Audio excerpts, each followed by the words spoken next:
रामनवमी पर्व से हमारे जबलपुर शहर में आस्था के साथ खिलवाड़ हो रहा है।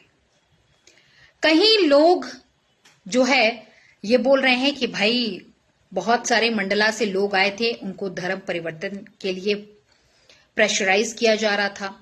तो कहीं आपने ये भी देखा कि फादर डेविस जॉर्ज की पिटाई हुई, और फिर आपने ये देखा कि किस प्रकार से जॉय स्कूल के संचालक ने भगवान श्री राम पर अभद्र टिप्पणी की और इसके बाद वो भाग खड़े हुए जब एफआईआर दर्ज हो गई।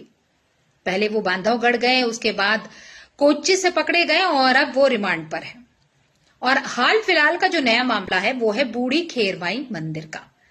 आप जैसा जानते हैं कि आस्था का प्रतीक है हमारा बूढ़ी खेरमाई का मंदिर हो या बड़ी खेरमाई का मंदिर हो या छोटी खेरमाई का मंदिर हो या कोई भी मंदिर हो सनातनियों का। नवरात्र पर्व पर महिलाएं जाती हैं और बड़ी श्रद्धा भक्ति भाव के साथ जाती हैं। ऐसे में कुछ वाहियात टाइप की सोच के लोग कहते हैं कि आजा मेरी गाड़ी में बैठ जा, और बाकायदा भद्दे कमेंट करते हैं सोशल मीडिया पर भी। और ऐसे में आप ये सोचिए कि जगत गुरु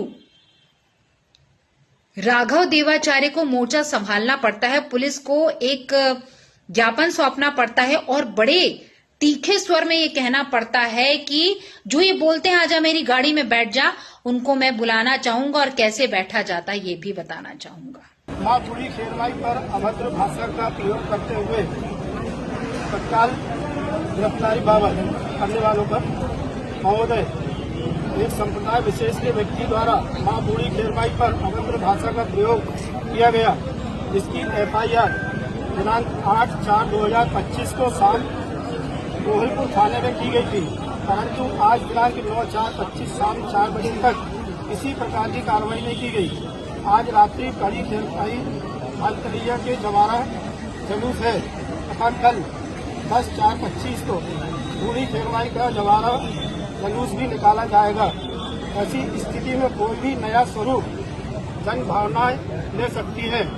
अतः स्थिति की संवेदना को ध्यान में रखते हुए आरोपी को तत्काल खोज कर गिरफ्तार करना प्रशासन का लक्ष्य होना चाहिए। अगर ऐसी स्थिति तत्काल गिरफ्तारी नहीं की गई तो बिगड़े हुए हालात पर प्रशासन पूर्ण जवाबदार होगा। निवेदक बूढ़ी खेरमाई भक्त समिति जबलपुर। इसमें भारत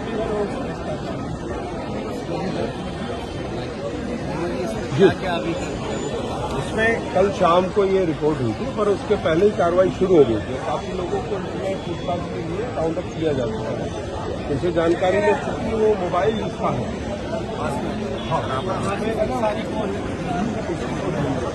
हमारी महिलाएं बूढ़ी खेरमाई में दर्शन करने जाती हैं तो महिलाओं से कहते हैं आओ हमारी गाड़ी में बैठ जाओ, आओ ना हम बताएं तुमको गाड़ी में कैसे बिठाते हैं। इतने लठ मारेंगे वहाँ के भूल जाओगे तुम बैठाना। हिंदू अपने पे आ जाएगा तो आप सोचो ना साहब क्या हो जाएगा। तो शांति चाहते हैं, प्रेम चाहते हैं, सब संत साधु लोग हैं भाई। यहाँ हम लोग सब शांति का स्वरूप जानते हैं। हमारा प्रशासन शांति चाहता है। अल्लाह करते हैं, अल्लाह अल्लाह करते रहते हैं। हम लोग तो कुछ नहीं बोलते क्योंकि अल्लाह उन्हीं के साथ नहीं है। कहाँ गए अल्लाह, चिल्लाते रहते हैं। जब अल्लाह ही उनके साथ नहीं है तो वो काहे इतनी उत्तम मचा रहे हैं। हमारे भगवान हमारे साथ हैं। हमको अस्त्र शस्त्र निकालने का वो प्रयास ना करें, नहीं तो धोखे से भी निकल गया ना तो सवाल तो मुश्किल हो जाएगा। क्योंकि एक बार चंडी अपने पे आ गई तो शंकर जी को लेटना पड़ता है। अब फिर शंकर जी आप कहाँ से लाओगे बताओ। इसलिए मेरा ये कहना है कि उसको आज रात तक आप पकड़िए और इतनी धुनाई करिए और उसके बाद इतनी धाराएं लगाइए कि वहाँ से जमानत ना हो। अभी फोन में भी बात कर, अभी प्रेजेंट में भी। अब आप ये सोचिए कि सनातन धर्म प्रेमी जो हैं वो मंदिरों में जाते हैं, भक्ति भाव के साथ आराधना करते हैं, और उनकी बहू बेटियां अगर अकेले जा रही हैं मंदिरों में, उनको बीच रास्ते में रोकना, उनके साथ अभद्र व्यवहार करना, टीका टिप्पणी करना और कहीं ना कहीं उनको टोंट मार के उनका माखौल उड़ाने का प्रयास कर रहे हैं ये उपद्रवी तत्व। और इन सभी के विरोध में समस्त हिंदूवादी संगठन जबलपुर शहर में सड़कों पर उतर आए और नारेबाजी भी करने लगे और मोर्चा संभाल लिया राघव देवाचार्य जी ने।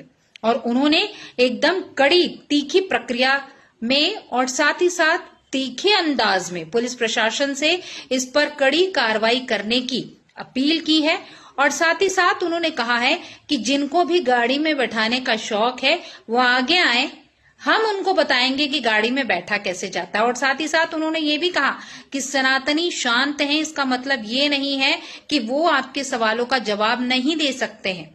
आप हमें छेड़िए मत, अन्यथा प्राचीन काल से हमको शास्त्र के साथ शस्त्र की शिक्षा दी जा रही है। मतलब ये कि एक तरीके से चेतावनी भी है। और साथ ही साथ पुलिस प्रशासन से उन्होंने ये दरकार की है कि जल्द से जल्द ये सौदे पकड़े जाएं और उनके ऊपर कड़ी से कड़ी कार्रवाई हो। आप क्या कहते हैं? कमेंट जरूर कीजिएगा। जय माता दी।